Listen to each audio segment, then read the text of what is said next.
Assalamualaikum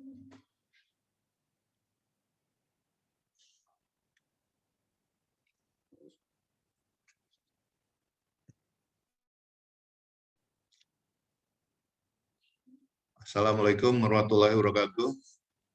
Selamat siang. Waalaikumsalam warahmatullahi wabarakatuh. Siap, Pak. Yang Pak.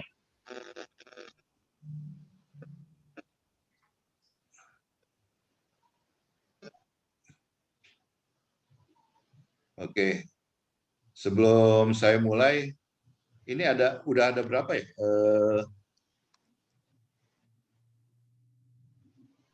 Berapa orang nih? 19, Pak. Oh, 19 ya. Iya, Pak. Ini semua berapa ya? Kemarin tuh kalau nggak salah sampai 20 rupiah. 24, Pak. Oke. 4 orang, Prof. Oke. Ada ini nggak? Saya mau tanya untuk mata kuliah sebelum saya mulai mata kuliah keuangan ini, manajemen keuangan, yang background-nya bukan dari Fakultas Ekonomi ada? Ada, Prof. Ada, Prof. Berapa? Ada? Ada. Siapa aja coba? Ibu Liberty dari mana? Saya dari Teknik Industri, Prof. Teknik Industri. Iya, Prof. Kalau Pak Edi? Saya dari Teknik Geodesi. Teknik Geodesi, ya. Kalau ada lagi Pak Aris dari mana nih? Saya IT, Pak. Informatika, Pak.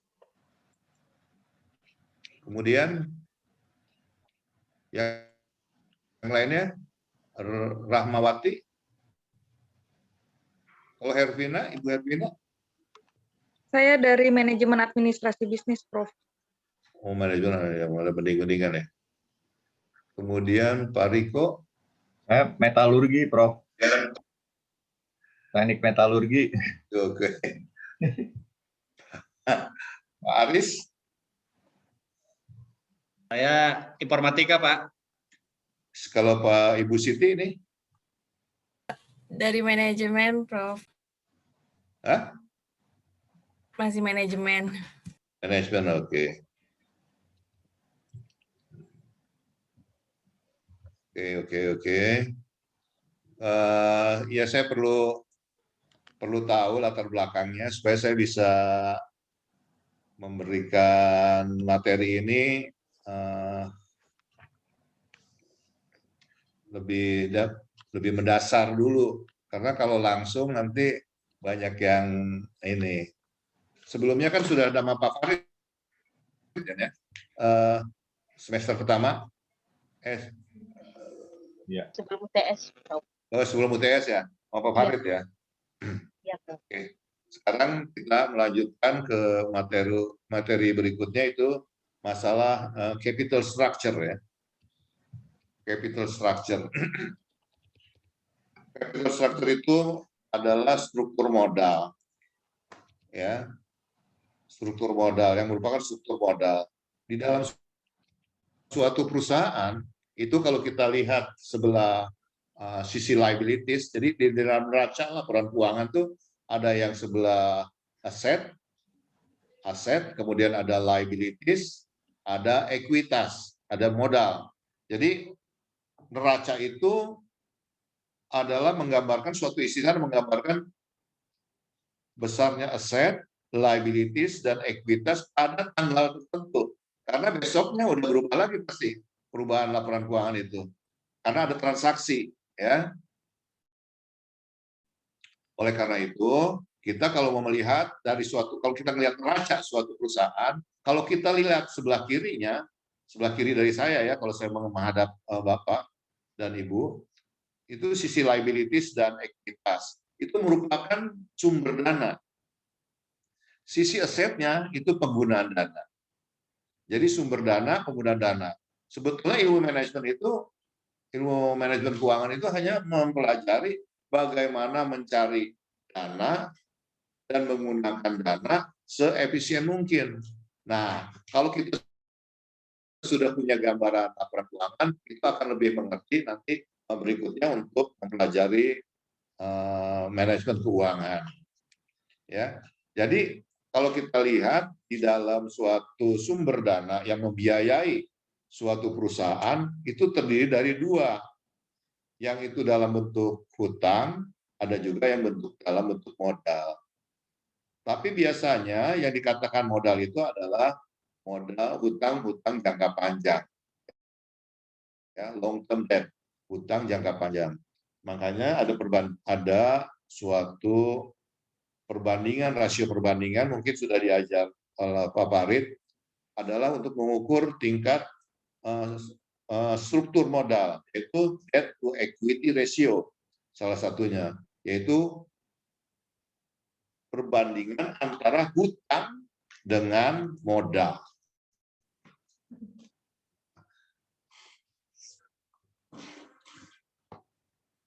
Kalau kita lihat di sini, bisa dilihat kan di sini di dalam slide saya, kelihatan nggak?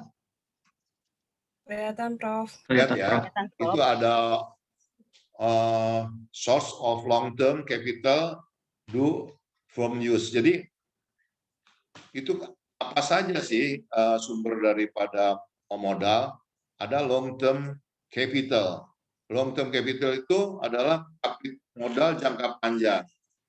Terdiri dari long-term debt, preferred stock, dan common stock. Kalau long-term debt itu adalah hutang jangka panjang. Biasanya lebih daripada 5 tahun. Ya, bentuknya biasanya dalam bentuk bond.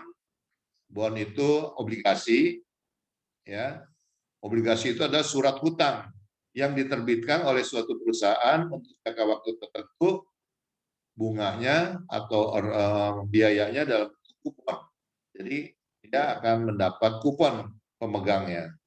Itu kita sebut bond sebagai salah satu long term debt. Ada juga yang namanya preferred stock. Preferred stock itu adalah saham luar biasa. Kenapa dia dikatakan, apa yang membedakan preferred stock dengan common stock? Kalau preferred stock itu dia punya keistimewaan, kekhususan. Apa kekhususannya? Biasanya kalau nanti dilikuidasi, dia harus dikembalikan yang pertama kali. Yang kedua, biasanya preferred stock itu mempunyai dividen yang khusus. Jadi walaupun perusahaan rugi, dia harus bayar itu dividennya. Kalau common stock itu adalah modal saham biasa, ya. Jadi biasa kalau modal saham biasa itu nanti kalau perusahaannya untung dia dapat dividen, kalau nggak untung dia nggak dapat apa-apa. Nah, common stock ini ada terdiri dari return earning dan new common stock atau stock split. Aduh, gimana ya stock split itu? Oh, ya, yang stock splitnya. Jadi kalau common stock itu hasilnya adalah dividen kalau dibagikan. Tapi kalau ditahan, tidak dibagikan labanya, itu kita sebut return earning. Apa namanya, laba ditahan. Laba yang ditahan. Ya. Jadi sekarang saya ulangi ya. Modal suatu perusahaan itu bisa terdiri daripada hutang jangka panjang, long term debt, bisa dalam bentuk stok atau saham. Saham dibagi dua, ada yang saham khusus, preferred stock, ada saham biasa, namanya common stock. Kalau ada laba yang dibagikan ke dalam karena saham itu hasilnya adalah dividen, maka laba yang dibagikan itu kita sebut dividen. Laba yang ditahan kita sebut namanya return earning atau laba ditahan. Semakin besar laba ditahan, itu buat perusahaan semakin baik. Karena apa? Karena dia modalnya menjadi lebih besar. Karena unsur modal itu, seperti mungkin Pak Farid jelaskan, unsur modal itu adalah paid-in capital, modal yang disetor, ditambah reserve atau cadangan, ditambah return earning, ya, kemudian ditambah laba tahun berjalan. Sampai sini ada yang mau ditanyakan, Bapak Ibu? Atau ada yang nggak jelas?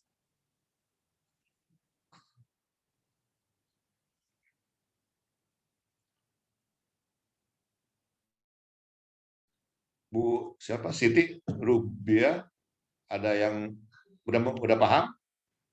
Masih cukup jelas, Prof. Cukup. Oke.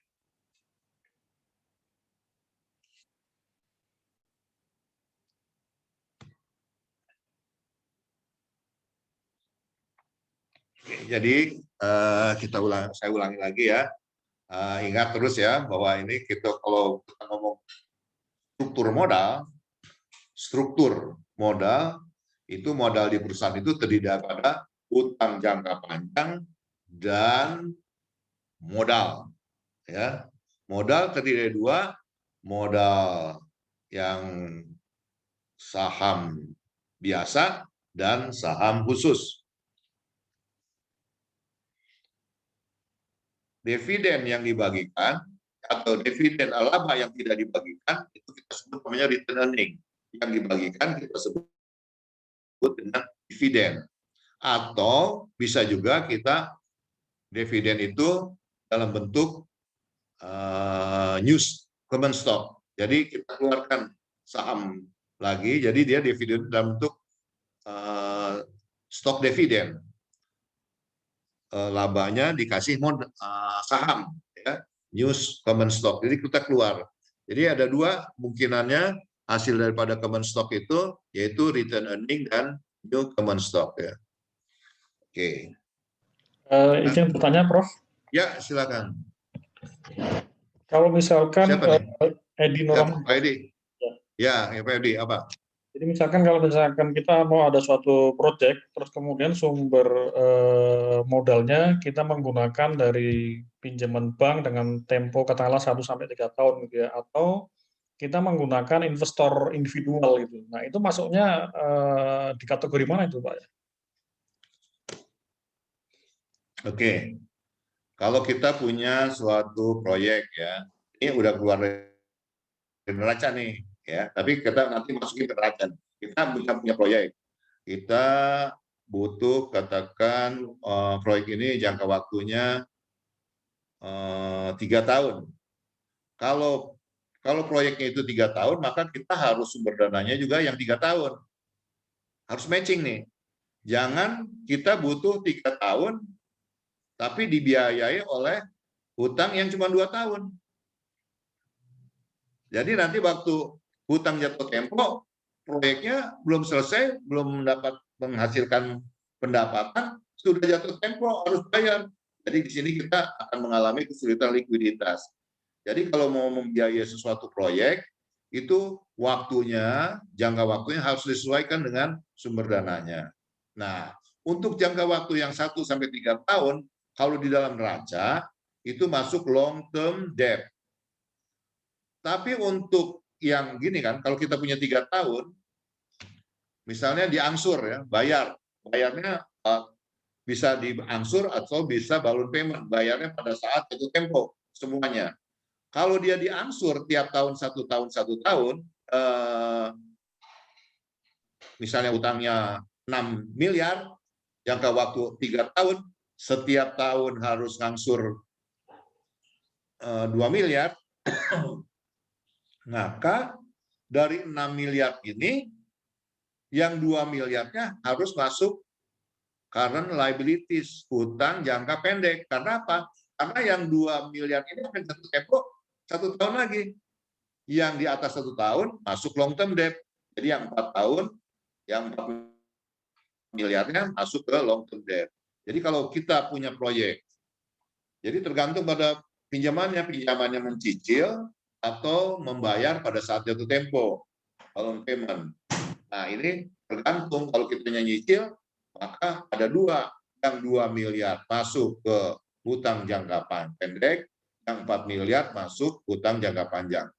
Jadi ini totalnya 6 miliar untuk proyek yang 3 tahun. Dengan syarat dananya, pinjamannya 6 miliar dan mencicil setiap tahun 2 miliar. Tapi kalau tidak mencicil, maka dia semuanya di long term debt. Sampai nanti kalau dia sudah 1 tahun mau jatuh tempo, dia akan naik ke atas menjadi direklas dari hutang jangka panjang menjadi hutang jangka pendek.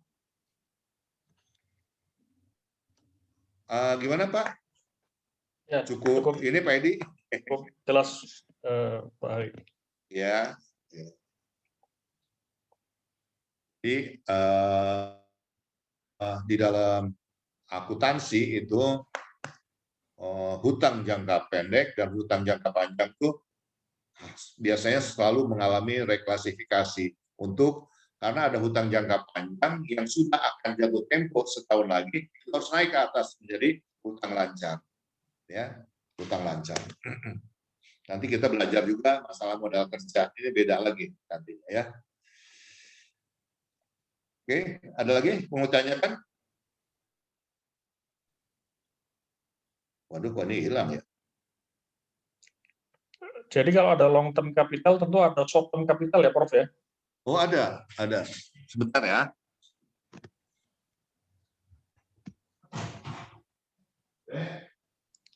Ini gambarnya hilang deh. Tahu?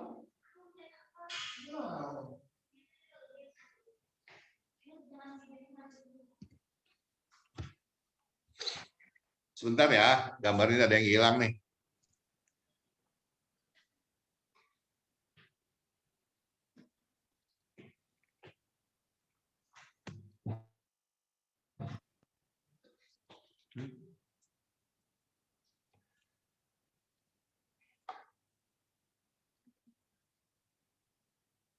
Gimana sih video?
Ini start video.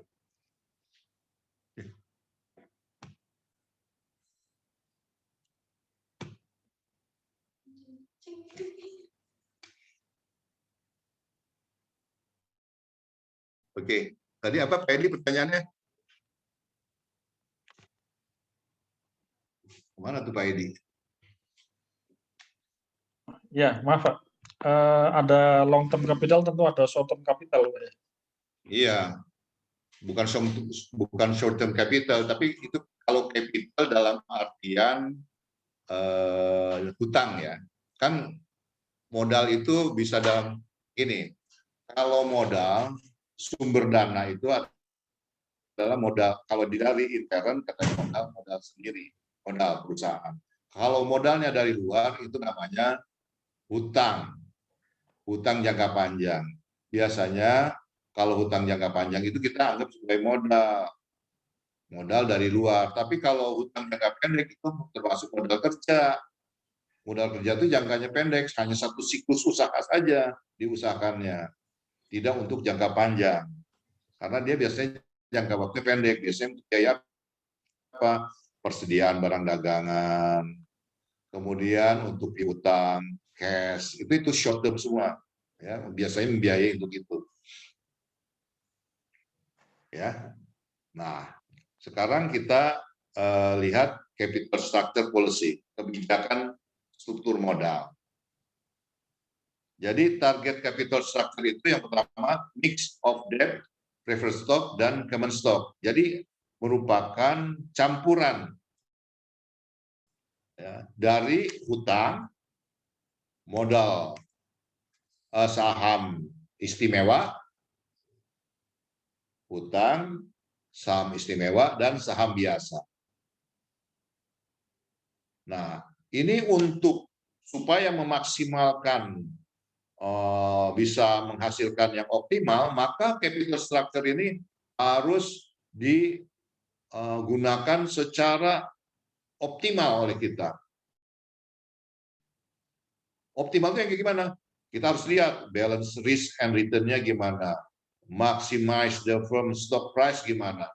Ini artinya gimana? Supaya kalau kita itu menggabungkan, karena begini, kalau kita punya hutang, itu biayanya ada nggak? Ada. Ada, Pak. Ada. Apa biaya hutang itu? Bisa bunga, bisa kupon. Wah, bisa bunga, bisa kupon. Ya. Kemudian kalau modal itu tidak ada biayanya. Jadi kalau istilahnya kalau di bank itu non interest bearing. Jadi kewajiban yang tidak punya biaya, tidak biaya bunga. Jadi yang punya biaya itu adalah hutang dalam bentuk bunga dan kupon yang ada biayanya, hutang. Kalau modal tidak ada biayanya. Ya. Dia tergantung dari laba nanti. Oleh karena itu, untuk memaksimalkan penggunaan struktur berapa besar hutang dan berapa besar modal yang paling baik, itu harus kita hitung nanti. Yang paling optimal menghasilkan pendapatan itu berapa, gitu. Nah, itu nanti ada cara menghitungnya. Nanti ada rumus-rumusnya. Nanti kita dibahas pasal itu. Jadi antara hutang dan modal itu harus ada perbandingan yang paling ideal, yang paling maksimal menguntungkan kepada perusahaan. Misalnya ya, kita contoh aja di bank. Bank itu mempunyai kewajiban memiliki CAR sama dengan 8%. CAR itu adalah Capital Adequacy Ratio. Modal rasio kecukupan modal. Rasio kecukupan modal. Jadi bank itu sebetulnya hanya punya kewajiban, dia punya modal boleh 8, hutang 92%, ininya 8%, kemudian asetnya 100%. Coba, kebayang nggak sama kita? Jadi di bank itu adalah kebanyakan hutangnya. Coba kalau Bapak dan Ibu lihat laporan keuangan bank, nanti lihat ya, kalau dari koran ada tuh. Coba lihat, berapa besarnya modal dia. Kebanyakan modalnya misalnya 10, itu hutangnya 90. Jadi banyakkan hutang. Nah, kalau dari sudut resiko, yang banyak hutang itu resikonya sebetulnya besar. Ya. Tapi kalau hutang itu besar dan ditempatkan kepada aset, kepada aktiva yang menghasilkan lebih besar daripada biayanya, itu akan mendapatkan laba kita. Ya. Karena kalau bank itu kan dapat bunga, dia keluarin bunga. Bunga buat nasabah deposito dia keluarkan, buat nasabah kredit dia lending di kredit akan menghasilkan pendapatan bunga. Pendapatan bunga kalau itunya bagus, maka pendapatan bunganya pasti lebih besar daripada biaya bunganya. Dan itu selisihnya namanya net interest margin. Jadi laba dia nanti. Ya. Nah, lain sama perusahaan-perusahaan manufacturing atau production, perusahaan-perusahaan yang bergerak di bidang produksi dan trading, ya, trading company, perdagangan. Itu macam-macam, misalnya kayak properti. Properti itu kalau modal dan hutangnya sudah di atas 20 kali lipat, itu udah dianggap berbahaya misalnya. Karena banyak banget itu hutangnya dibandingkan dengan. Karena apa? Karena dia akan tanam di dalam bentuk aset. Aset-aset dia kan jangka panjang, tanah, ya, bangunan. Nah, oleh karena itu harus dicarikan struktur. Bagaimana cara menghitung struktur yang baik antara hutang jangka panjang dan modal? Itu nanti kita ada cara rumusnya mencari. Ya, jadi supaya apa? Supaya maksimal. Karena Kalau semuanya dibiayai oleh modal, itu juga perusahaan juga nggak baik dari sudut teksisnya nanti. Jadi banyak nanti akan kita bahas positif dan negatifnya hutang besar dan hutang kecil ya. Sampai sini ada yang mau ditanyakan?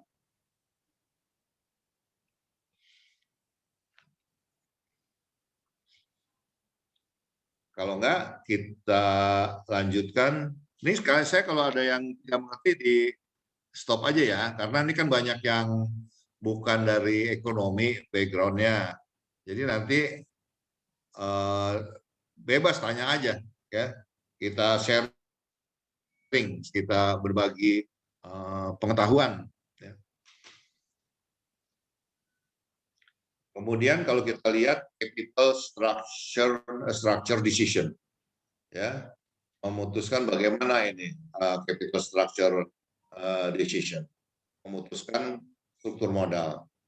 Yang pertama harus kita ingat adalah masalah business risk, resiko bisnis. Ya, apa itu yang harus kita pertimbangkan di dalam resiko bisnis? Resiko bisnis itu katanya begini, kita bisa apa tuh namanya, perusahaan itu kan kalau berdiri di dalam ilmu akuntansi itu kita menyebutnya dengan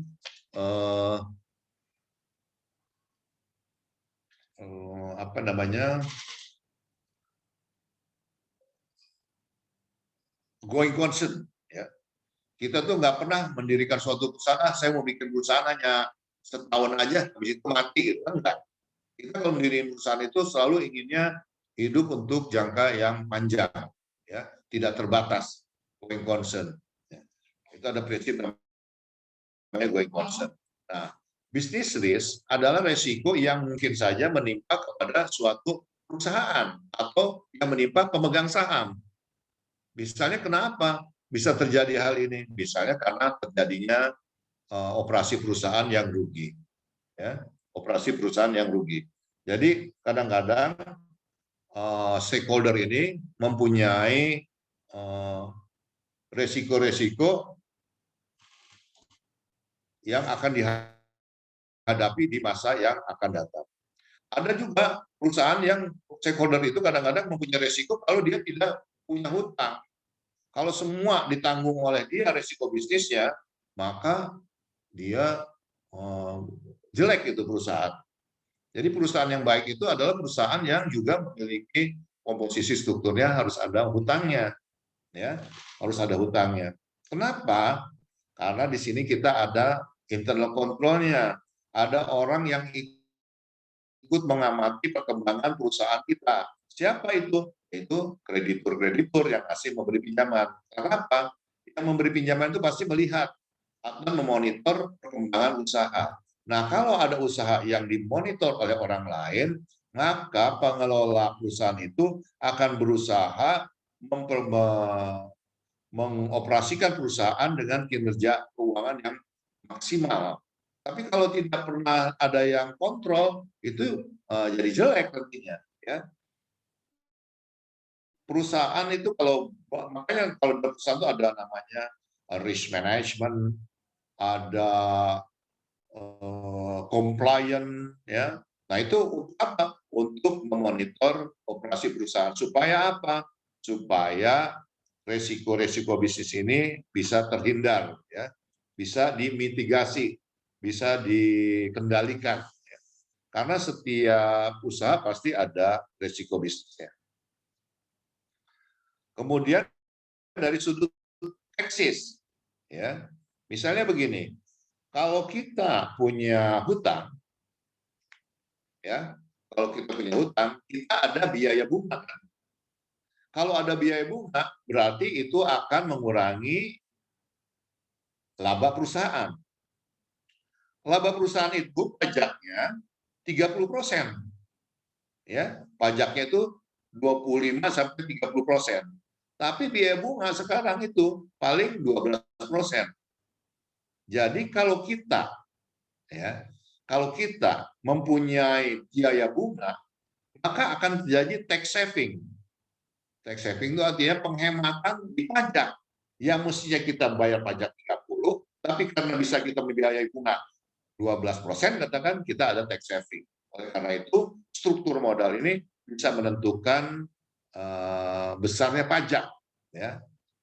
Yang berikutnya adalah financial flexibility. Fleksibilitas di masalah keuangan. Jadi kalau kita itu punya kebutuhan akan modal, kita bisa lihat, oh kita mau penuhi dengan hutang jangka pendek apa jangka panjang. Jangka panjangnya setahun, apa 2 tahun, apa 3 tahun, apa 4 tahun, nanti akan kita cocokkan dengan set kita.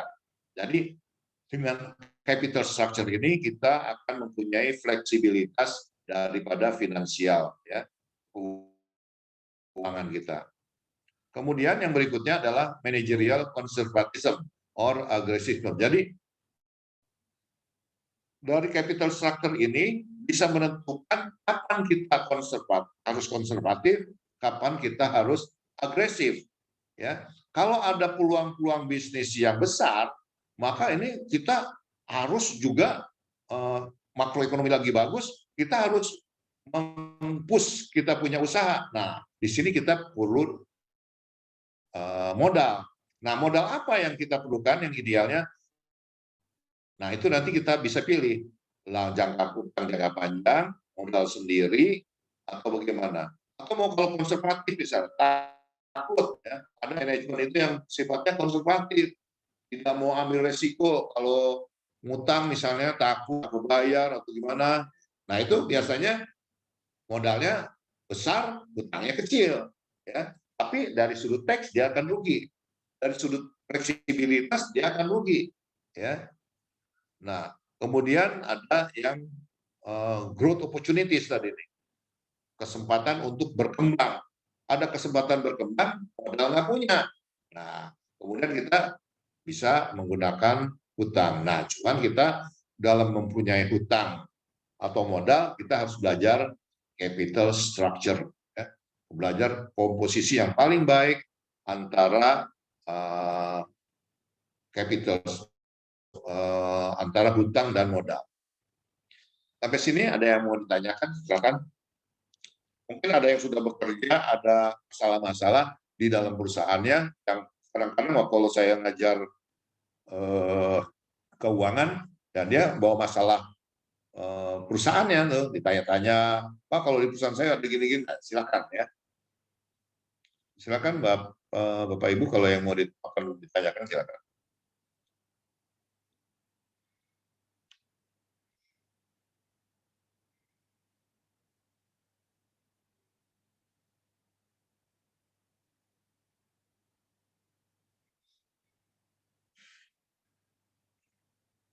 Nggak ada?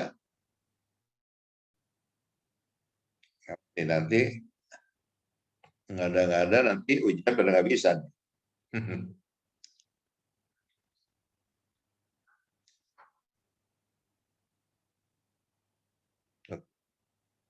Sekarang kita ke business risk, ya, resiko bisnis. Uncertainty about future operating income. Jadi adanya ketidakpastian terhadap pendapatan operasi. Jadi di dalam suatu laporan keuangan, terutama laporan rugi laba, itu ada namanya operating income, pendapatan dari hasil operasi perusahaan. Karena ada juga pendapatan yang bukan daripada operasi. Misalnya kita menjual aset perusahaan, tapi usahanya itu misalnya properti. Nah, dia menjual misalnya kendaraan. Kendaraan itu kan bukan operasinya dia, tapi waktu penjualan dia mengalami keuntungan. Nah, itu income-nya itu bukan operating. Yang operating itu adalah betul-betul income yang dihasilkan dari hasil operasi perusahaan. Ya. Operating income, makanya kita sebut operating income. Nah, operating income itu di setiap perusahaan tidak ada yang akan menjamin itu pasti, ya. Wah, pasti terus akan maju, tidak. Tergantung banyak sekali faktor-faktor yang mempengaruhi operating income ini, ya. Terutama keadaan makro, daya masyarakat, ya. Kemudian seperti sekarang nih, lagi musim pandemi COVID-19 ini, semua usaha pada menurun. Operating income semua turun. Yang ada yang untung nggak ada. Yang jual alat-alat perlengkapan kesehatan, ya. Vitamin-vitamin sekarang jadi laku. Nah, ada perusahaan yang growth, tumbuh. Nah, untuk mengejar speed pertumbuhan kebutuhan, misalnya masker, maka dia butuh modal kerja yang lebih banyak kan, modal yang banyak. Nah, dia akan mencari pinjaman-pinjaman untuk bisa growth, mempertahankan atau mengembangkan income-nya. Cuman di sini hanya ditekankan bahwa uncertainty about future operating income, bahwa operating income itu on future itu tidak menentu, ya, susah ditentukan. Kadang ada perusahaan yang lagi bagus, tiba-tiba kena masalah pandemi begini, langsung hancur. Sekarang properti lihat, ya, semakin susah jualan, ya. Kemudian saking mau pendapatan di otomotif misalnya, otomotif itu supaya dia terus bisa berjalan, produksinya bisa jualan terus, dibuatlah oleh kebijakan pemerintah untuk yang komponen lokalnya di atas 50%, pajaknya dibebaskan, ya. Nah, itu untuk apa? Untuk mempertahankan operating income dari perusahaan-perusahaan otomotif. Karena apa? Kalau itu tidak diberi rangsangan-rangsangan untuk mempertahankan operating income yang uncertainty itu, maka perusahaan itu akan mengalami bankrupt. Kalau bankrupt itu, wah, tenaga kerjanya, investornya akan lari ke negara lain, mungkin macam-macam, ya. Jadi dampaknya luar biasa. Oleh karena itu, untuk mempertahankan operating income ini yang sifatnya uncertainty di dalam suatu bisnis harus kita perhitungkan, ya. Dan bagaimana nanti memitigasinya juga harus dipelajari. Dikasih notes di sini. Business risk focus on operating income, so it ignore financial effect, ya. Jadi ini yang harus kita hilangkan, ya. Nah, di dalam perusahaan itu ada yang mempunyai unsur biayanya itu dari fixed cost dan variable cost. Nanti kita akan pelajari apa itu variable cost dan fixed cost. Kalau kita lihat di sini misalnya probability, ya, business risk, semakin high risk dia earning before interest, ini EBIT itu namanya earning before interest and taxes. Jadi pendapatan sebelum dikurangi bunga dan pajak, ya. Jadi EBIT itu adalah earning before, sebelum interest dan pajak. Jadi kalau ada pendapatan sebelum dipotong oleh bunga dan pajak itu namanya EBIT, ya. Bukan EBIT GAD, ini EBIT, bukan EBIT, ya, earning before interest and taxes. Semakin besar pendapatan yang kita harapkan, maka semakin besar risiko, ya. Makanya semakin kecil yang pendapatan yang kita harapkan, maka risikonya juga semakin kecil. Contohnya, ya, kalau saya punya uang 100 juta, katakan 200 juta lah, 200 juta, ya. Saya pengennya, saya low risk pengen. Kalau low risk saya taruh di mana? Uang punya 200 juta. Deposito, Pak. Deposito. Nah, deposito berarti low risk, ya. Dia return-nya juga kecil, tapi aman.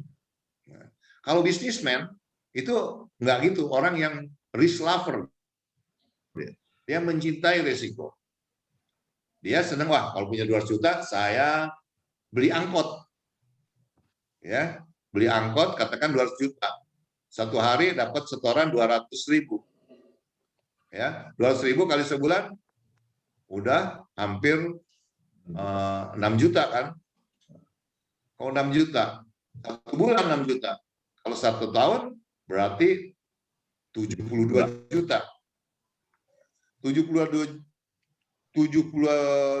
juta dibagi 200 kali 100% itu sama dengan 36% kalau kita ukur dengan bunga. Sekarang bunga deposito kita ada berapa? 4%. Itu pun masih kena pajak. Jadi netonya mungkin 3,5%. Kalau kita resikonya rendah, ya dapatnya cuma 3%. Tapi kalau kita pengen beli angkot, kita dapat 36%. Tapi resikonya besar nggak? Besar kalau punya angkot ya. Bisa ketabrak, bisa kebakaran, bisa hilang, bisa macam-macam. Ya. Nah, tapi apa? Earning yang kita harapkan juga jauh lebih besar. Nah, biasanya kalau dalam ilmu risk management, risiko-risiko itu kita mitigasi. Risiko kehilangan, kita asuransi. Risiko tabrakan, kita juga asuransi bisa. Ya. Nah, jadi kalau di ekonomi itu high risk, high return. Mengharapkan penerimaan earning yang kecil, ya low risk, selalu dia ingin orang yang suka mengambil risiko. Kalau yang nggak suka mengambil risiko, ya itu dapatnya cuma time deposit aja, ya. Di sini hanya untuk melihat bahwa semakin besar resiko, semakin besar earning before interest tax. Semakin low risknya, maka semakin kecil dia EBIT-nya. Karena di dalam grafik ini bisa kita kelihatan sumbu I-nya adalah EBIT, sumbu I-nya adalah probability. Ini ada yang mau dikomentarin? Silakan. Saya jangan ngomong terus, ini nanti bisa batal saya nih buka puasanya. Nggak ada yang ngomong nih, mahasiswanya.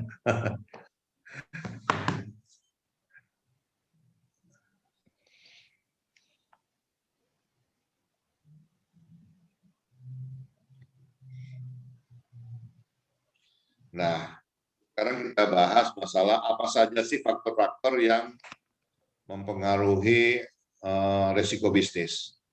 Ya. Yang pertama adalah uncertainty about demand. Ketidakpastian tentang permintaan. Yang ini yang kita susah, ya. Sehingga kalau terjadi penurunan sales, maka itu akan berdampak pada bisnis risk. Kemudian itu unitnya ya tadi ya, uncertainty about demand in unit. Tapi uncertainty about output price. Misalnya harga. Kadang-kadang pengusaha-pengusaha kita itu, terutama pengusaha-pengusaha kecil, ada misalnya memproduksi home industry. Wah, itu memproduksi suatu produk, kemudian ada followernya. Followernya ngikutin. Dia tanpa melakukan perhitungan kalkulasi harga pokok, dia lihat pesaingnya berapa, bayarnya harga jualnya 15 misalnya. Ikutin 15. Padahal struktur modalnya berbeda. Yang satu modal sendiri, yang satu ada hutangnya. Tentunya itu kan harga pokoknya berbeda dia. Nah, jualannya sama. Karena apa? Dia ikut 15, saya, Bapak tentuin 15 dari mana? Ya, pesaing saya bayarin 15. Nggak bisa, karena struktur biayanya belum tentu sama. Karena struktur modalnya berbeda. Ya, oleh karena itu, kita harus belajar juga bagaimana menentukan harga jual, ya, tanpa memperpunyai perhitungan harga pokok. Ya, banyak pengusaha-pengusaha kecil kita kalau ditanya berapa untungnya, nggak tahu dia. Yang penting saya bisa makan, bisa ini, bisa itu, gitu. Nggak lama-lama dagangannya makin turun. nggak tahu yang harga jualnya terlalu rendah, ya lama-lama ya sampai. Oleh karena itu di dalam menentukan harga jual dia harus juga menghitung harga pokok yang tepat. Harga pokok tepat yang baik itu ditentukan oleh struktur modal. Jadi struktur modal itu menentukan harga pokok. Jadi uncertainty about cost juga, ya biaya-biaya itu kan sekarang misalnya gini, ada kalau misalnya apa tuh udah banyak UMR naik, tiba-tiba kebijakan perusahaan pemerintah menaikkan UMR. Wah, ini langsung berpengaruh kepada perusahaan-perusahaan bergerak di dalam industri yang menggunakan banyak tenaga manusia. Oh, itu langsung material pengaruhnya kepada biaya. Oleh karena itu, hal-hal yang semacam itu harus sudah diperkirakan. Bagaimana sih untuk memitigasi hal-hal semacam ini? Makanya perusahaan-perusahaan itu mempunyai namanya cadangan yang biasanya ditaruh di modal. Supaya kalau ada gejolak-gejolak yang bisa meningkatkan biaya, maka dia masih mempunyai buffer.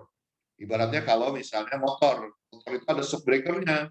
Jadi kalau kena lubang itu masih empuk dia. Sama di dalam perusahaan pun demikian. Kalau di cadangannya besar, kalau ada gejolak apa-apa, kalau di cadangan besar dia nggak terlalu terasa. Tapi kalau modalnya juga kecil, cadangannya kecil, begitu kena goncangan yang besar langsung bankrupt, ya langsung bisa mengalami kebangkrutan. Kemudian product and other type of liabilities. Nah ini juga menentukan bisnis, ya business risk. Jadi kita harus bisa pandai-pandai mencari utang yang tidak persyaratannya tidak berat. Ya, saya banyak tuh ada beberapa karyawan, ya ada pinjaman-pinjaman yang pakai online sekarang, ya kayaknya murah biayanya. Dia nggak tahu bahwa itu tuh karena begini, kalau penetapan bunga ada yang bunga menurun, ada yang flat. Itu flat itu dengan bunga menurun itu jauh bedanya. Ada yang dia pengen murah dibilangnya 1%, tapi 1% flat per bulan. Jadi per tahunnya bisa 12 flat. Menurunnya anuitasnya bisa 25% itu. Ya, karena diiming-iming akhirnya pinjam nggak taunya kelilit bunga. Akhirnya ya udah berhadapan dengan debt collector yang tadinya punya rumah jadi nggak punya rumah. Yang tadinya punya mobil nggak punya mobil. Oleh karena itu pun dalam perusahaan harus hati-hati dalam memilih liability. Kalau kita harus lihat persyaratannya, harus yang sesuai dengan kebutuhan kita, baik jangka waktunya, juga besar bunganya. Ya, itu yang faktor-faktor yang mempengaruhi bisnis risk. Degree of operating leverage, ya, degree. Jadi operating leverage ini nanti kita pelajari di yang berikutnya, nanti apa itu operating leverage itu, ya. Operating leverage itu membandingkan antara fixed cost dan variable cost. Fixed cost itu adalah biaya tetap. Biaya tetap artinya apa? Kalau biaya tetap itu biaya yang tidak tergantung dari besar kecilnya unit produksi. Ya, biasanya itu biaya penyusutan, biaya tenaga kerja tetap, ya. Kemudian ada biaya sewa yang jangka panjang, yang tetap sifatnya, ya, yang tidak terpengaruh. Nah, kalau variabel itu selalu berubah-ubah, ya. Jadi cirinya itu biaya tetap itu secara total dia tetap. Tapi kalau kita hitung per unit produksi, dia berubah-ubah. Lain biaya variabel per unit tetap, tetapi totalnya berubah-ubah. Ya, kalau kita lihat cost behavior, perilaku biaya, itu yang membedakan gampang aja. Dia bisa dikatakan biaya tetap kalau per unitnya berubah-ubah, tapi totalnya tetap. Kalau biaya variabel per unitnya tetap, totalnya berubah-ubah. Ngerti nggak? Ada yang masih nggak ngerti di sini? Coba. Nggak apa-apa tanya, nggak usah malu.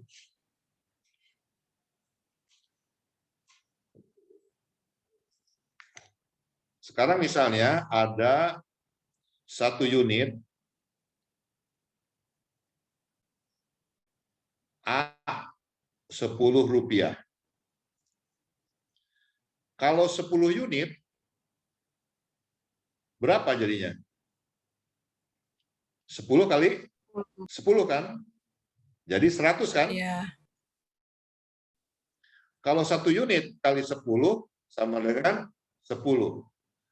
Kalau saya naikin 100 unit, A-nya 10 kan? Jadi kalau 100 unit sama dengan 1000. Oke? Ya. Kita bisa lihat di sini. Ini biaya variabel atau biaya tetap. Lihat. Dia kalau biaya variabel tadi saya katakan totalnya berubah-ubah. Ya. Ada yang 10, ada yang 100 totalnya, ada yang... Tapi per unitnya tetap. Per unitnya tetap 10, 10, 10. Jadi ini salah satu ciri-ciri biaya variabel. Dia per unitnya tetap, ya, totalnya berubah-ubah. Yang pertama totalnya 10, yang kedua totalnya 100, yang ketiga totalnya 1000, ya kan?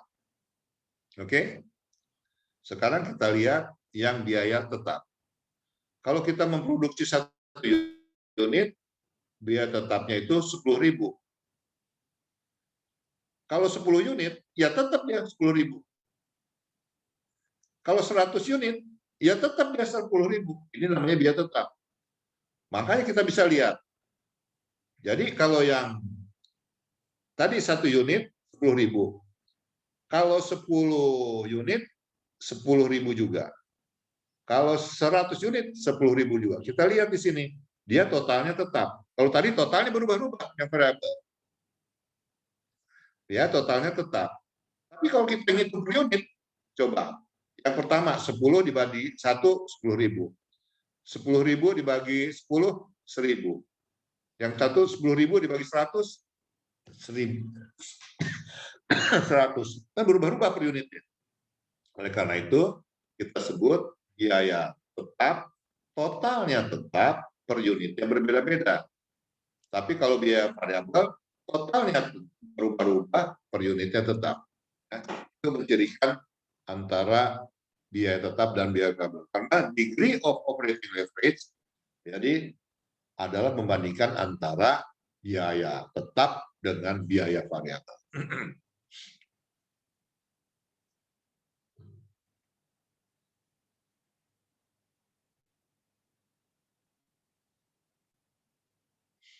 Ya, ini tadi sudah saya jelaskan, operating leverage adalah menggunakan of fixed cost rather than variable cost. Jadi kita melihat fixed cost dibandingkan dengan variable cost. Jadi tadi saya sudah kasih tahu ya, ciri-ciri daripada fixed cost dan ciri-ciri daripada variable cost. Jadi kalau yang ditanya, apa itu fixed cost? Fixed cost adalah biaya yang secara total tetap, tetapi per unitnya berbeda-beda. Sedangkan biaya variabel adalah biaya yang per unitnya tetap, tapi totalnya berubah-ubah. Jadi kalau ada biaya yang semacam itu, kita sebut variable cost ya. Dulu pernah mungkin belajar, oh kalau fixed cost tuh berapa saja biaya kita produksi tetap. Enggak. Dia akan tetap pada jumlah tertentu. Tapi kalau dia melampaui jumlah yang sudah ditentukan, dia akan naik lagi tapi fix lagi. Ya. Saya susah sih neranginnya, nggak bisa ketemu, jadi nggak bisa tulis di whiteboard atau di ini, jadi agak susah agak neranginnya detailnya nih. Nah, kemudian the higher the proportion of fixed cost within the firm overall cost structure, the greater the operating leverage. Jadi perusahaan itu akan dikatakan operating leverage-nya itu besar apabila di dalam struktur modalnya itu fixed cost-nya besar. Ya. Nah, ini kenapa ya masalah fixed cost dengan variable cost ini sangat menentukan. Variable cost dan fixed cost sering digunakan oleh perusahaan-perusahaan untuk menghitung break-even point. Ya, untuk menghitung berapa sih minimal unit yang saya harus jual supaya saya break-even. Tapi yang gampang aja deh. Kita menghitung sekarang ibu bapak kan sedang sekolah di Magister Management kan? Sekolah di Magister Management itu ada biaya tetapnya nggak? Coba, saya ingin tahu biaya tetapnya apa kalau saya di Magister Management? Bisa sharing? Mungkin SPP dan uang kuliah yang fix cost-nya, Prof. Ya. Biaya tetap. Itu kan pendapatan buat saya. Itu MM nih. Buat saya itu fix cost-nya, Prof. Jangan. Buat saya. Bapak berperan sebagai saya buka studi MM. Biaya tetapnya apa? Biaya tetapnya gedung, gaji. Iya, betul. Ya, gedung ya sebagai biaya tetap. Kemudian mungkin gaji pokok tenaga kependidikan. Ya, dosen-dosen itu udah bagus tuh. Ini siapa sih yang bicara? Pak Edi ya? Saya, Pak.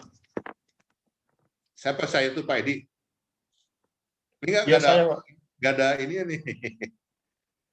Nggak ada gambar. Kelihatan, Pak? Nggak ada. Siapa ya? Pak Edi? Iya, saya, Pak. Oh ya. Nah, jadi tadi sebetulnya disebutkan. Kayak saya nih misalnya. Mata pelajaran ini. Mau mahasiswanya 3, mau mahasiswanya 5, mau 10, dosennya tetap kan harus 5 orang misalnya. Ya harus itu namanya tetap. Jadi dia tidak tergantung dari jumlah mahasiswa. Mahasiswanya 10 sama 5 sama biayanya. Nah, itu namanya ciri-ciri biaya tetap. Ya. Tapi kalau misalnya biaya honor ujian memeriksa ujian itu kan ada honornya saya. Nah, kalau mahasiswanya 5 ya biaya di fakultas di MM itu cuma 5 kali 10.000 misalnya. Tapi kalau 10 ya besar. Nah, itu yang sifatnya variabel tadi. Jadi setiap ada peningkatan unit dia akan ikut. Per unitnya tetap dia. Per unitnya 1 lembar tadi berapa? 10.000. Kalau 5 lembar 50. Kalau 100 lembar ya kali 10 terus naik, tapi harganya per unitnya 10. Lain sama fixed cost tadi. Saya dibayarnya misalnya sekarang misalnya dibayarnya itu 2 juta misalnya. 2 juta 1 bulan. Ya saya mau mahasiswanya 5, mau 10, saya 2 juta. Tapi kalau lagi mahasiswanya 5, 2 juta bagi 5. Kalau mahasiswanya 10, ya tetap aja. Tapi kalau per unitnya kan berubah-ubah. Tapi totalnya tetap kan. Nah, itu namanya biaya tetap. Ya. Nah, tadi yang disebutkan ada biaya gedung. Gedung itu gimana cara menghitung? Gedung itu ada namanya depreciation expenses. Di dalam perusahaan itu ada namanya direct cost, ada juga overhead cost. Yang tadi saya sebutkan itu direct cost. Overhead cost-nya siapa?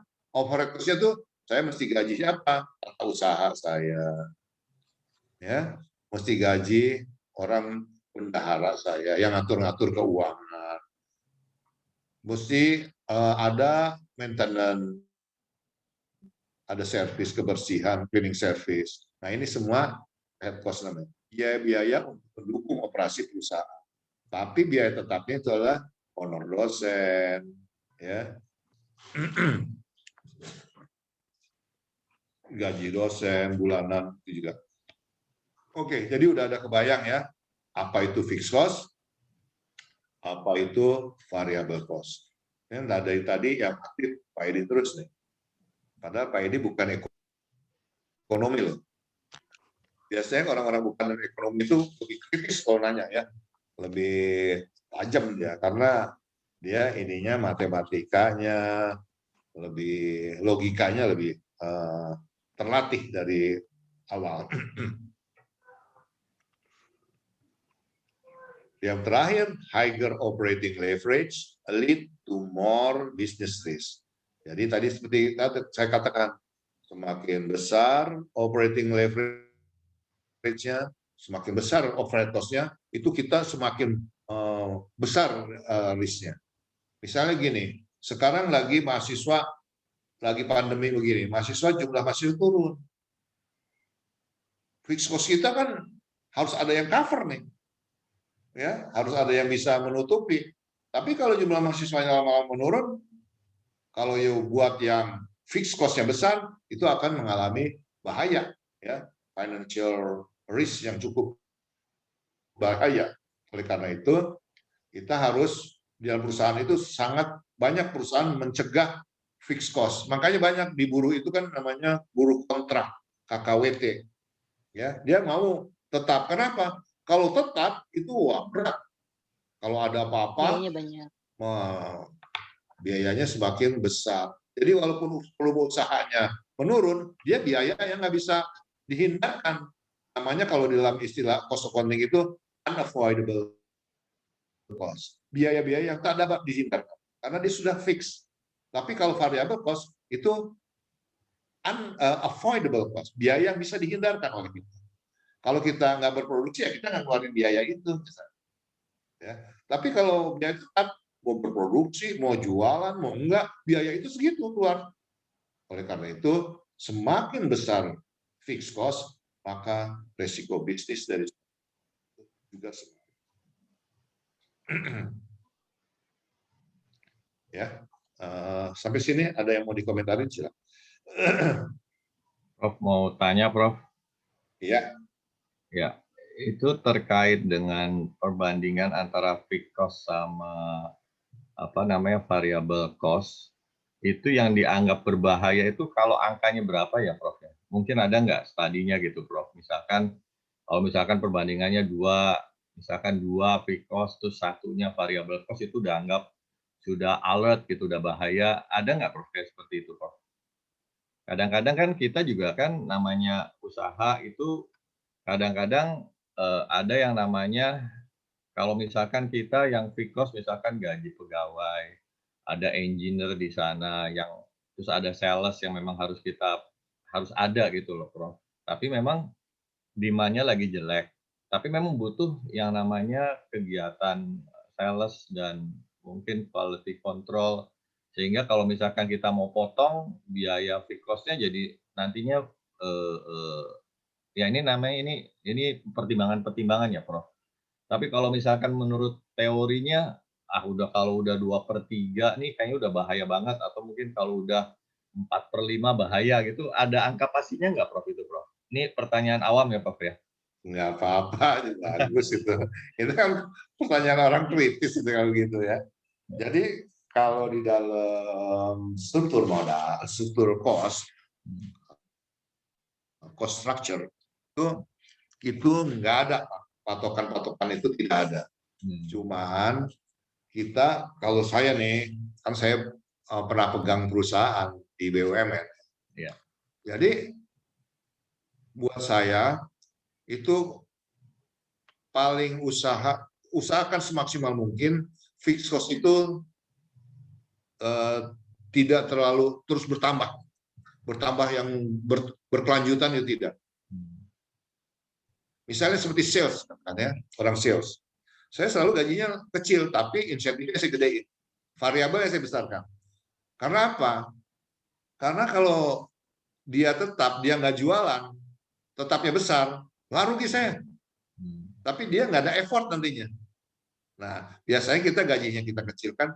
Misalnya kalau saya di perusahaan, sekarang saya masih membawahi sih, saya masih komisaris di Bahana Sekuritas, perusahaan Ya, tahu Pak. sekuritas company. Sekuritas Itu company. kan jual, ya itu kan jual-jual saham. Nah itu kan ada dealernya kita, ada penjualnya. Itu dealernya biasanya gajinya kecil tapi insentifnya besar. Jadi dia akan mendapat persentase lagi selain gaji dia dari omset penjualannya dia. Tapi gaji tetapnya kecil. Supaya itu kita nggak terlalu berat kalau lagi sepi ya, misalnya kayak kemarin 6 bulan lalu, wah perdagangan sepi. Saya kalau gajinya tetap besar, wah saya rugi besar itu. Ya, oleh karena itu dari awal kita strateginya harus begitu. Seminimal mungkin kita fixed cost-nya kecil, tapi variabelnya yang lebih besar. Daripada variabel itu, kalau fixed cost-nya itu lebih besar daripada variabel, hancur nanti. Jadi Bapak misalnya menghitung break even point. Kalau sales, penjualan ya Pak ya, ini logika aja nih Pak ya, kita main. Ini orang teknik paling jago. Kalau sales, kalau kita jualan itu sama dengan total cost plus laba kan? Iya. Iya, oke. Total cost ya bilangnya ya. Ya, total. Jadi penjualan itu adalah total biaya ditambah dengan laba. Karena kan kalau jualan harus ada labanya. Ya. Nah, oke. Kalau sekarang labanya saya cabut, total cost sama dengan sales, apa artinya? Ya Berarti break even. saya break even, nggak Ya. punya untung, nggak punya rugi. Betul. Ya kan? Karena sales sama dengan total cost. Ya. Total cost di dalam perusahaan, kalau di dalam cost accounting, itu dibagi dua. Biaya tetap dan biaya variabel. Betul. Jadi kalau biaya tetap ditambah biaya variabel, itu namanya total cost. Ya. Oke? Nah, kalau sales, kita kembali nih, sales sama dengan, saya pecah ya, Ya. variable cost ditambah dengan fixed cost. Oke? Ya. Nah, sekarang variable cost-nya saya pindahin. Sales dikurang variable cost sama dengan fixed cost kan? Betul. Tuh. Pindahkan tadi variable cost, saya pindah ke sisi sebelah kiri. Mengurangi kan, jadi sales dikurangi variable cost sama dengan fixed cost. Kalau sales dikurangi variable cost, itu kita sebutnya contribution margin kalau di accounting. Contribution margin sama dengan fixed cost. Jadi kalau contribution margin sama dengan fixed cost, itu break even. Ya. Nah, supaya kita itu laba, berarti kita Harus. contribution marginnya harus positif. Ya. Oke? Fixed cost-nya Kalau dikurangi. contribution margin positif dan lebih besar daripada fixed cost, maka perusahaan akan memperoleh laba. Nah, komposisi itu di dalam struktur biaya yang harus kita mainkan kalau ada orang keuangan. Nah, yang pas tuh kayak gimana nih?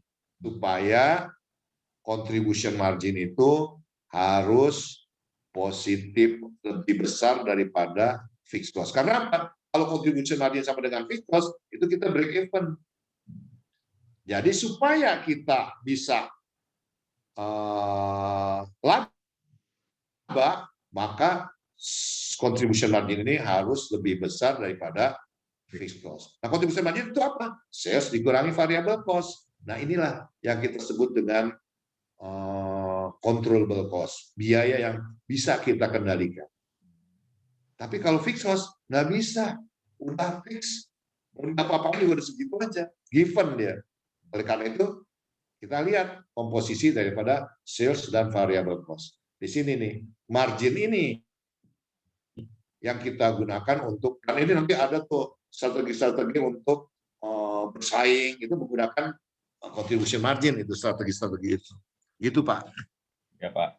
Ya makasih ya, pertanyaannya bagus banget. Terima kasih Prof. Ini nggak ada Pak, apa tuh namanya nisbah atau rasio tertentu, tidak ada. Nggak ada. Karena itu tergantung besar kecilnya perusahaan, tergantung jenis usahanya juga. Tapi yang perlu diketahui tadi, bagaimana supaya contribution margin lebih besar daripada fixed cost. Karena kalau lebih kecil, rugi kita. Apa itu contribution margin? Yaitu mainin antara sales dengan variable cost. Nah, apa saja sih variable cost tuh di perusahaan? Wah, itu ada lagi tuh nanti belajarnya panjang lagi ya. Bapak nanti konsentrasinya mau apa? Saya Pak, DM, marketing apa? saya maunya pemasaran Pak tadinya Pak. Oh ya, nanti unsur pemasaran juga bagus itu. Nanti kalau ada pengertian masalah cost structure, jadi Bapak bisa lebih mudah. Tapi sebetulnya Prof, saya sih senang sama ini. Jadi gini Prof, saya kan sebetulnya sudah bisa dibilang kuliah ingin cari ilmu ya Prof ya, khususnya keuangan. Jadi saya kan jalanin usaha sendiri Prof. Terus terang karena saya orang teknik banget gitu Prof, saya orang lapangan banget. Jadi kalau misalkan dengar yang kayak begini nih seneng gitu Prof. Jadi saya mikir-mikirin di tempat kerjaan saya gitu Prof. Jadi kayak misalkan tadi yang masalah fixed cost, karena terus terang usaha saya itu kan fixed cost-nya memang karena sudah jalan lama gitu. Jadi kayaknya ya memang benar yang gede banget gitu kan. Terus bagaimana cara nanti ngurangin ini membuat itu berubah dari fixed cost ke variable cost itu. Jadi ya mungkin kayak misalkan tadi kalau misalkan konsentrasi kemana, sebetulnya keuangan juga saya mau, tapi takutnya susah Prof nantinya Prof. Karena sebetulnya saya memang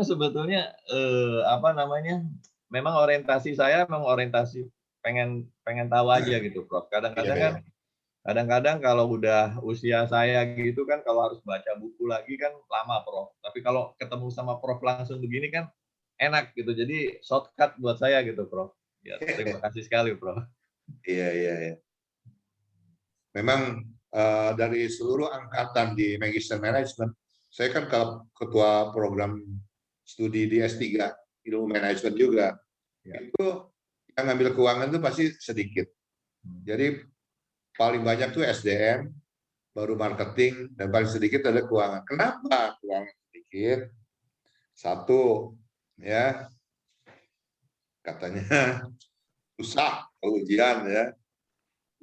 Karena dosen-dosennya kebanyakan praktisi banget keuangan, dan memang yang kedua masalah data keuangan itu kalau kita mau melakukan penelitian di suatu perusahaan itu paling sukar dimintai datanya, data keuangan. Kenapa?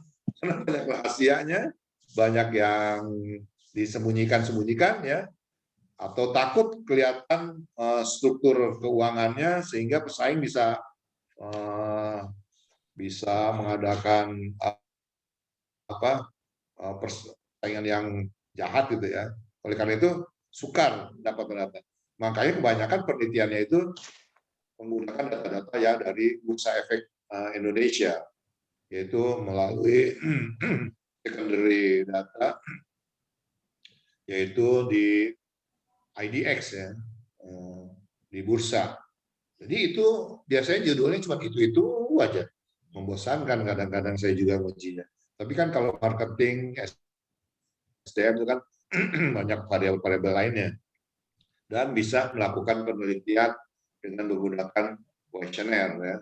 Kalau di kita jarang bisa menggunakan kuesioner karena data-datanya sifatnya kuantitatif. Makanya jarang sekali yang ambil keuangan. Kalaupun dipaksakan nantinya bisanya susah menyesuaikan, karena ilmunya banyak asumsi seperti ilmu pasti ya, dan membingungkan buat orang-orang ilmu pasti. Kok bisa begini, bisa begitu? Karena setiap asumsinya berubahlah dia formulanya gitu. Oke ya, cukup ya sampai di situ. Kita ke slide berikutnya ya. Tadi yang seperti Pak Riko katakan nih, ini akan ada kelihatan grafik di sini. Higher operating leverage lead to more business risk because small sales decline causes a larger profit line. Jadi kalau higher operating leverage, ya, itu dia semakin dia itu turun salesnya, maka dia akan besar juga penurunan profitnya.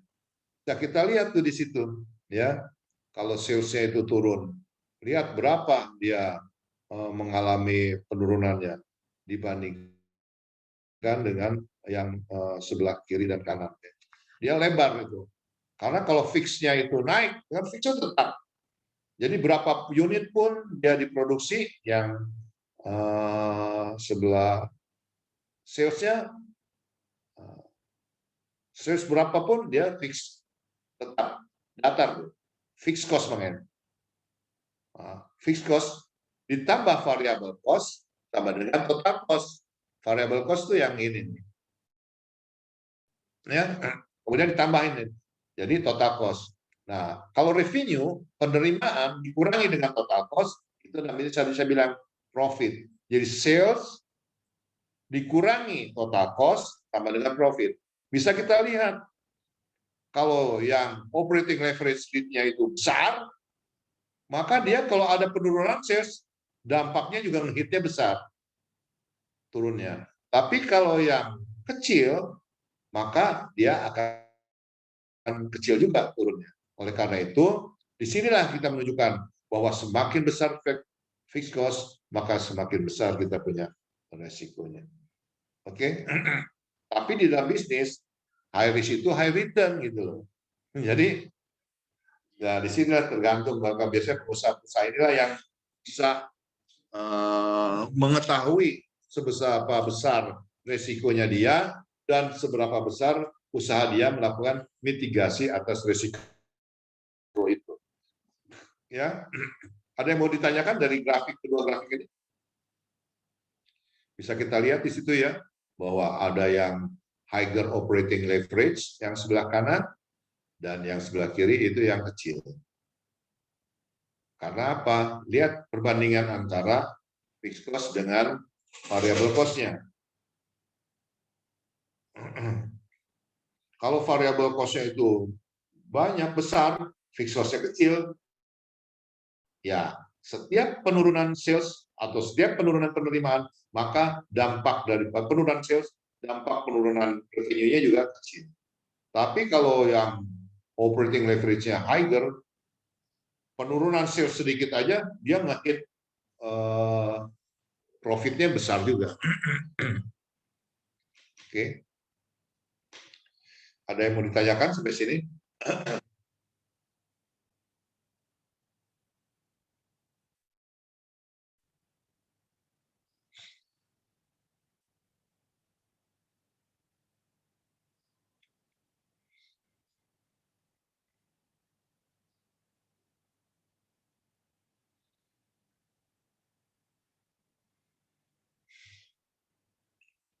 Bu Liberty apa Bu Hervina, ada yang bertanyakan?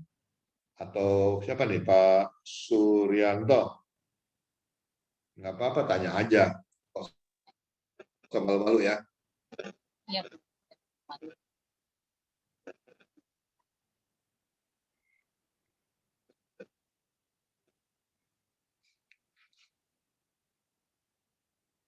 Tadi kalau Bu Hervina dari mana ya? Dari bisnis ya? Iya, Prof. Dari manajemen administrasi bisnis. Oh, dari mana S1-nya? S1-nya di Institut Tiami Bekasi. Oh. Waktu D3-nya Okay. logistik. Berapa? Waktu itu ngambil D3 dulu, Prof. Oh. D3-nya manajemen.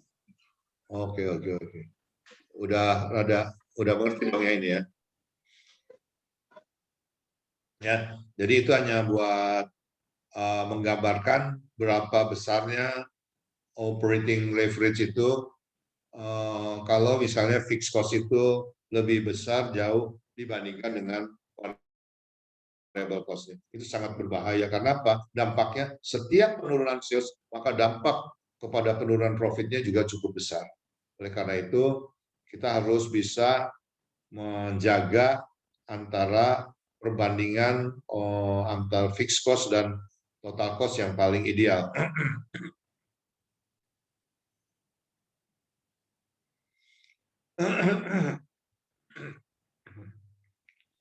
Ini karena puasa jadi nggak bisa minum.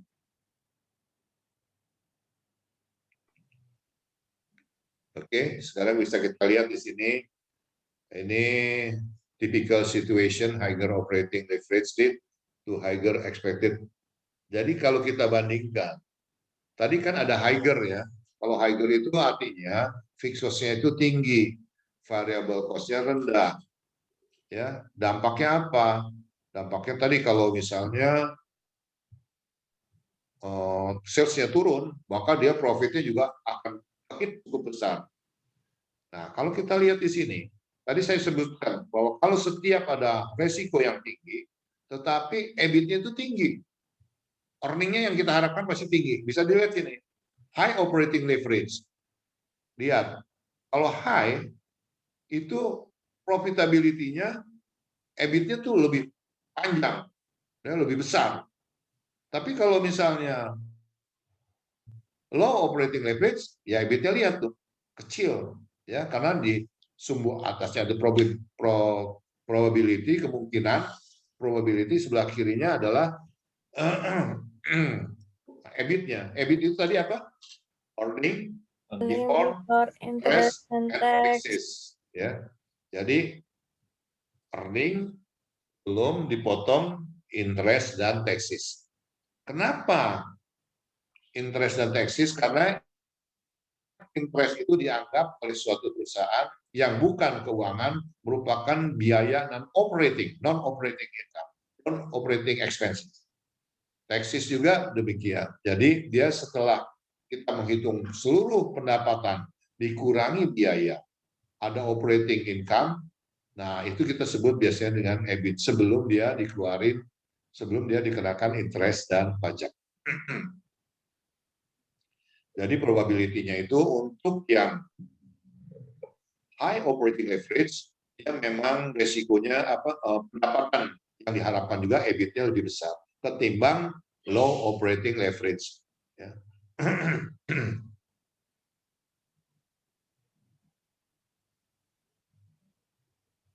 Oke, kita berikutnya ke business risk versus financial risk.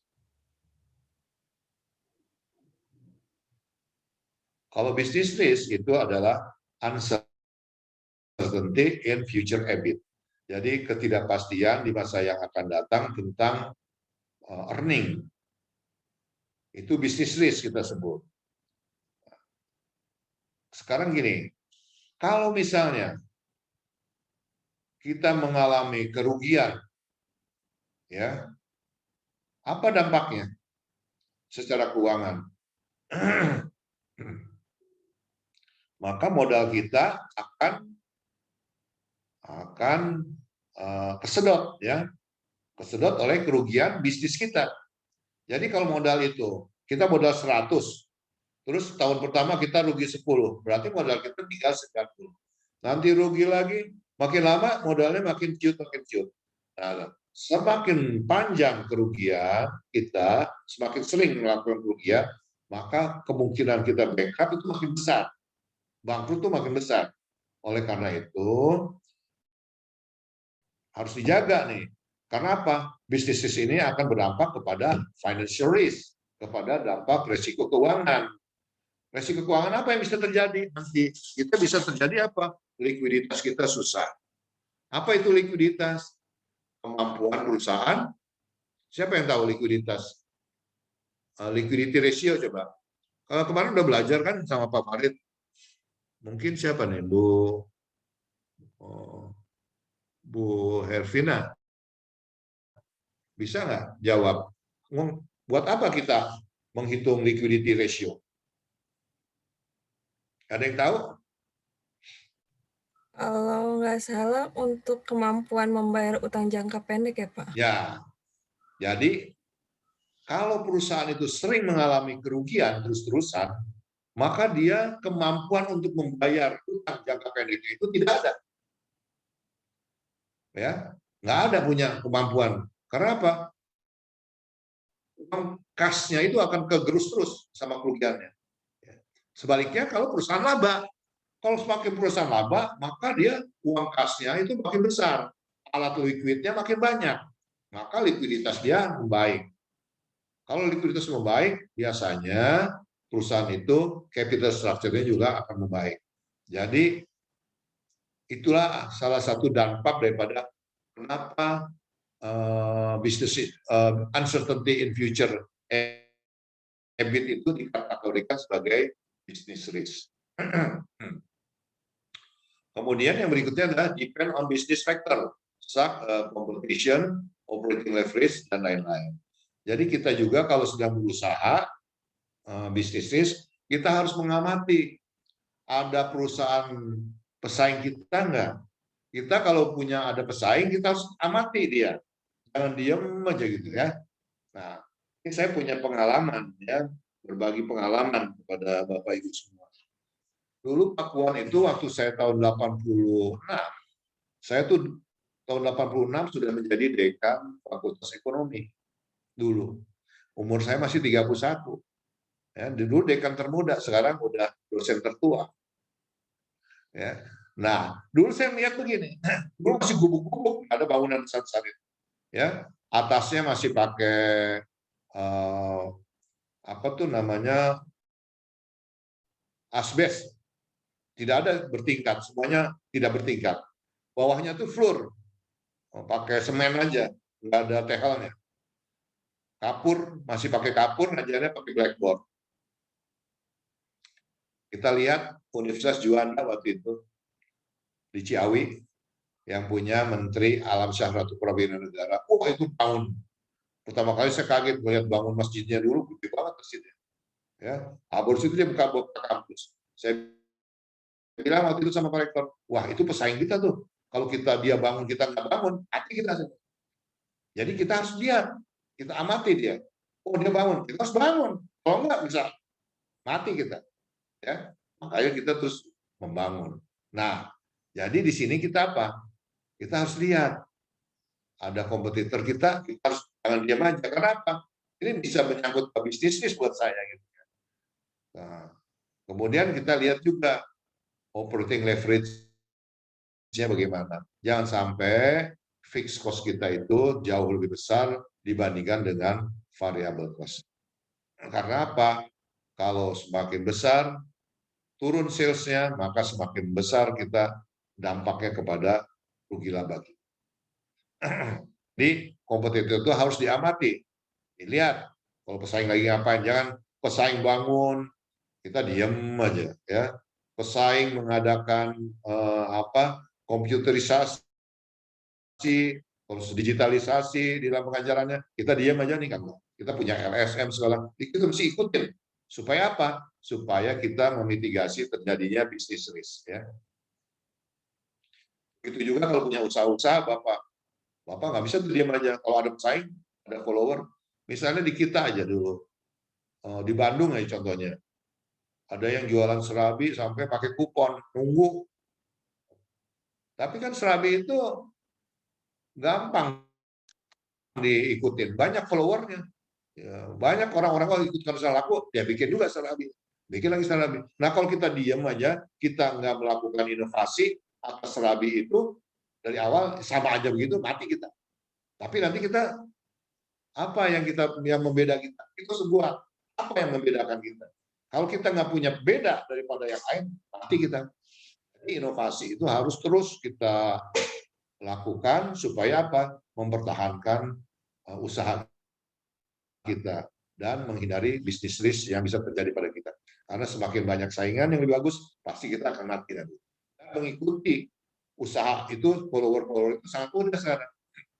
Mudah sekali diikutinya, ya banyak sekali mengikuti. Jadi kita tuh usahanya tuh jadi nggak lama. Ada yang ngikutin udah mati, bikin lagi, ada yang ngikutin mati, ya. Oleh karena itu kita harus membuat inovasi terus supaya bisnis kita bisa hindarkan. Kemudian kita lihat di financial risk. Additional business risk concentrate on common stock when the financial jadi financial risk itu adalah business risk itu akan menambah, akan berdampak kepada financial risk. Yang tadi saya katakan, jadi kita nanti bisa nggak bayar hutang, ya nggak bisa bayar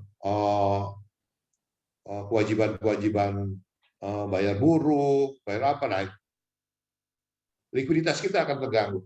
Kalau likuiditas kita sudah terganggu, wah itu paling bahaya. Nah, sekarang saya mau tanya, kalau ada suatu perusahaan likuiditasnya terganggu, ya, kemudian dia punya future yang baik, punya kesempatan di usaha ke depan yang baik. Bagaimana cara memperbaiki perusahaan ini? Dia dalam keadaan likuiditasnya jelek, tapi solvabilitasnya modalnya masih cukup, ya, masih cukup bagus. Dia mengalami likuiditas, dia pengen berusaha lagi, ada kesempatan untuk melakukan usaha lain.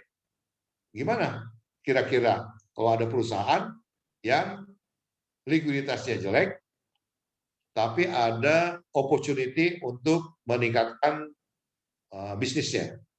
Coba, ada nggak sudah bayangan oleh Bapak dan Ibu dalam setelah saya beri capital structure, bagaimana cara memperbaiki perusahaan? Apa kira-kira kemungkinannya yang bisa dilakukan supaya dia bisa berjalan operasinya normal kembali? Dengan kata lain, bagaimana sih memperbaiki perusahaan yang mengalami likuiditasnya jelek? Mencari tambahan modal lagi, Pak. Itu tadi siapa ya? Pak Bong ya? Iya, Pak. Ya, satu bagus sudah. Cari tambahan modal. Modal artinya gini, bisa kita ajak modal saham, bisa kita pinjam hutang jangka panjang. Kalau hutang jangka panjang itu begitu masuk dia masuk ke uang kas, langsung ada di working capital, ya. Nah, working capital itu akan diolah sama dia menjadi modal kerja. Nah, dengan bertambahnya. Jadi salah satu memperbaiki likuiditas adalah dengan menambah hutang jangka panjang. Ada juga satu lagi. Bisa juga tadi menerbitkan saham, nambah modal. Jadi modal itu bisa dua ya sekarang pikiran kita. Bisa modal equity, bisa modal dalam bentuk pinjaman jangka panjang. Oke. Kalau pinjaman jangka pendek ditambah, nggak memperbaiki likuiditas. Kenapa? Karena dia mau jatuh tempo lagi, gimana? Ya. Jadi kalau jangka panjang, dia langsung masuk ke current asset. Current asset baru diusahakan jadi working capital. Nah, itu yang pertama. Caranya itu bagus, betul. Yang kedua adalah, kalau perusahaan masih punya aset yang tidak digunakan atau idle, bisa juga dia melakukan penjualan fixed asset untuk menambah working capital. Tapi harus aset yang fixed asset yang tidak digunakan. Dua, jadi satu sumber intern, juga ada sumber ekstern.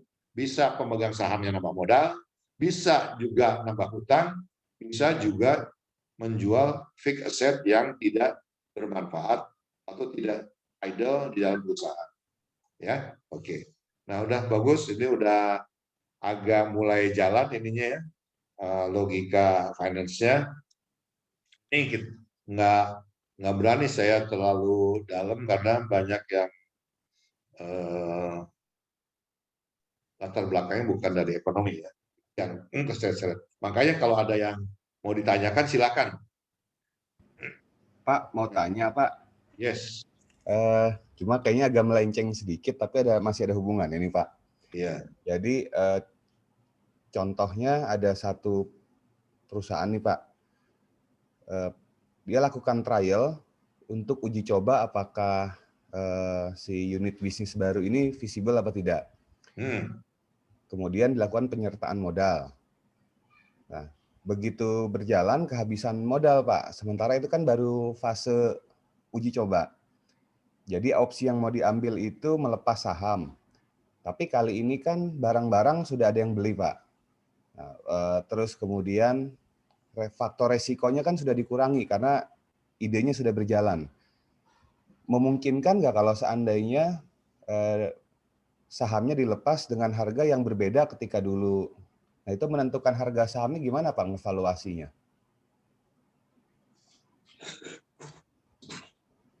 Harga saham itu, Pak, ditentukan oleh asumsi keadaan di masa yang akan datang. Jadi misalnya kita harus punya business plan dulu, punya projected financial statement, harus punya proyeksi laporan keuangan 5 tahun atau 10 tahun ke depan itu kayak gimana dengan menggunakan asumsi Bapak. Penjualannya berapa, ininya berapa, cost-nya berapa, segala macam. Kalau itu terus profitnya naik, diasumsikan naik terus, kan Bapak menggunakan asumsi kan, karena future kan. Nah, kemudian laba ini ditarik di present value. Berapa sih nilainya? Berarti kita mendapat suatu harga saham dengan harga yang sudah memperhitungkan future. Nah, itu biasanya yang suka digunakan sebagai penetapan harga saham perusahaan. Bukan book value. Kalau book value beda. Kalau ini book value itu existing, keadaan yang sekarang. Tapi kalau Bapak mau jualan masa yang akan datang. Jualan future. Nah, sekarang masalahnya si pembeli saham atau yang akan masuk sebagai pemegang saham percaya nggak dengan asumsi-asumsi yang digunakan oleh Bapak. Kalau dia confidence, percaya, terus harganya dianggap wajar, dibeli sama dia. Ya, jadi biasanya kita menentukan harga saham itu harus menggunakan projected financial statement, Pak. Harus bikin proyeksi laporan keuangan 5 tahun ke depan di present value berapa nilainya, habis itu kita lihat dibagi dengan saham yang akan kita mau jual. Bisa kelihatan tuh nanti berapa dia punya price per lembar saham yang wajar. Nah, kewajaran daripada ini kan seperti go public lah. Orang-orang go public, kalau saya lagi meng-underwrite suatu perusahaan yang akan go public, maka saya akan membuat itu projected financial statement ke depannya. Karena kita akan melihat future. Nah, orang yang percaya kepada projected financial statement itu yang investor yang berani, itu yang beli. Kalau yang nggak berani, ya enggak. Jadi ini keraguannya kan investor macam-macam. Kalau yang bidang batu bara, wah dia hafal banget ya batu bara kayak begini, bener nih asumsinya, dia masuk. Tapi kalau orang yang sih ngaco nih, asumsinya dibagus-bagusin gitu. Nah itu jadi nanti akan diskon-diskon dia harganya. Pada saat itulah menjadi bahan bargaining, tawar-menawar antara pemegang saham lama dengan calon pemegang saham baru. Itu aja sih Pak. Susah, sangat detail kalau nerangin yang sampai detailnya Pak. Mesti pakai kertas. Baik Pak, nanti tapi nggak apa-apa, itu yang gitu-gitu nggak apa-apa. Tanyakan. Ya kalau pas kebetulan Bapak ketemu saya di kampus, ya nggak apa-apa, tanya-tanya juga sama saya. Saya senang kalau berbagi ilmu. Ya, kebetulan sekarang kan kita belum ketemu tatap muka nih. Saya juga, aduh, nggak biasa saya ngajar lewat gini-gini. Karena kurang interaktif gitu kalau saya gitu ya. Tapi nggak apa-apa lah, memang kita harus hidup terus meskipun banyak keterbatasan. Oke, ada lagi yang mau ditanyakan?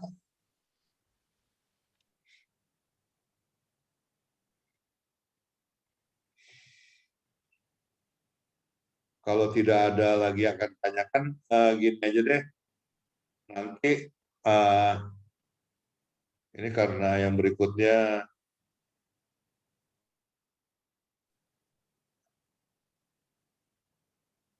nah, ini buat tugas ya. Tugas ya. Ini saya ilustrasi yang ada di slide ini coba dianalisis oleh Bapak dan Ibu dengan melihat angka-angka ini dan key performance measurement-nya. Apa namanya key performance measurement itu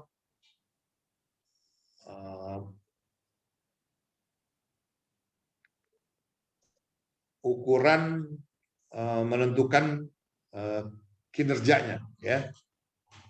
Cuman sebelum itu saya kasih tahu dulu apa itu yang dimaksud dengan, ini kan saudara baru nih melihat istilah-istilah.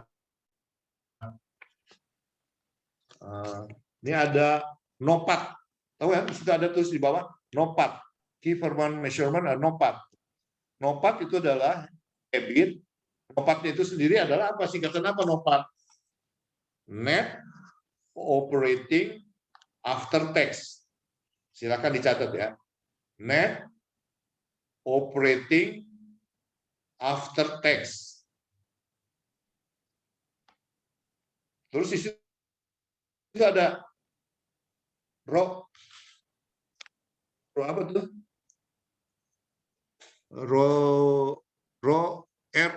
ya, ROIC. ROIC itu apa? Itu return on invested capital. Jadi return on invested capital. Jadi return atau pendapatan yang diperoleh dari modal yang kita investasikan. Jadi pendapatan dari modal yang kita investasikan. Ya, itu return on invested capital. Kalau ROE itu return on equity. NI adalah net income dibagi equity. Di situ udah ada semua data-datanya. Silakan saudara melakukan analisis. Apa yang bisa dikomentari dari 3 figur ini? Plan A, Plan U, dan Plan L. Itu ada strukturnya gimana? Nah, coba bagus mana, resikonya gede mana, struktur modalnya yang bagus yang mana, returnnya yang bagus yang mana, saudara komentari, dan minggu depan dikumpulkan, nanti kita bahas satu-satu, ya, hasilnya bagaimana. Ada yang mau ditanyakan sampai ke sini? Atau ada dari angka-angka ini? Prof, mau bertanya, bukannya minggu depan ini Prof sepertinya libur? Iya, minggu depannya lagi maksudnya. Berarti pas nggak perlu Kalau libur ngumpulin nggak bisa. Iya. atau langsung pas pelajaran aja? Pas pelajaran aja deh. Ya.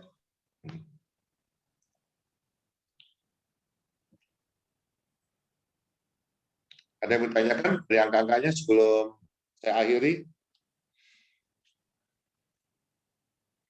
Nanti kita minggu berikutnya ya, kalau udah nggak puasa bisa lebih.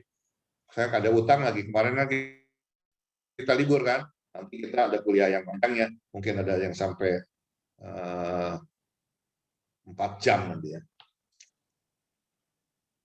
Kalau tidak ada pertanyaan lagi, saya akhiri dulu ya. Sampai nanti di kesempatan yang lain kita lanjutkan lagi materi ini, dan yang utamanya kita bahas dulu illustration of operating and financial reference yang saya berikan. Sudah bisa kan di copy ini, diambil gambarnya? Sudah, Prof. Oke ya, oke. Terima kasih ya. Assalamualaikum warahmatullahi wabarakatuh. Selamat sore semuanya. Waalaikumsalam. Terima Salam kasih. sehat ya. Terima kasih. Sehat, Prof.